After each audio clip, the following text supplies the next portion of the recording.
আমি আর বাবা চলে গেছিলাম মাঠে ধান ঝাড়াই করতে। তো হে প্রিয়ন, সেদিন উঠেছিলাম ভোরবেলা, একটু মাঠে গিয়েছিলাম ছুটতে। বাড়ি এসে দেখছি বাবা বলছে, "চল একটু মাঠে যেতে হবে, ধান ঝাড়াই করতে হবে।" তাই সেই মতন রেডি হয়ে বেরিয়ে পড়েছি আমার কেটিএমটা নিয়ে। কেটিএমটা নিয়ে সোজা চলে গেছি দোকানে, কারণ দোকান থেকে কিছু পাতার বস্তা নিয়ে যাব, ধান তুলতে হবে। এবং রাস্তাটা খুব ফাঁকা ছিল, তাই নিজে নিজে একটু গান করতে করতে চলে আসছিলাম আমাদের মাঠে। আমাদের মাঠটা হলো কিবাখালী, তোমরা অনেকেই নামটা শুনেছো। দেখতে দেখতে আমাদের মাঠে তো চলে এসেছি। এদিকে ধান ঝাড়াই অলরেডি শুরু হয়ে গেছে। আমি একটু বসেছিলাম, অনেকটা হাল ছাড়িয়ে এসেছি তো, তাই কষ্ট হচ্ছিল।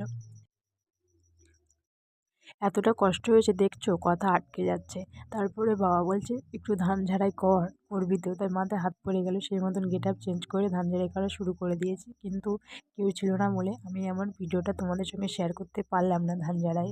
তারপরে আমি একটু তোমাদের সঙ্গে শেয়ার করলাম আমার গেট আপটা। তারপরে দিয়ে দেখছি ধান ঝাড়া প্রায় কমপ্লিট হয়ে গেছে। বাবা একটু প্রণাম করলো, আমি আমার পাইলেটটা নিয়ে বেরিয়ে পড়লাম। টাটা।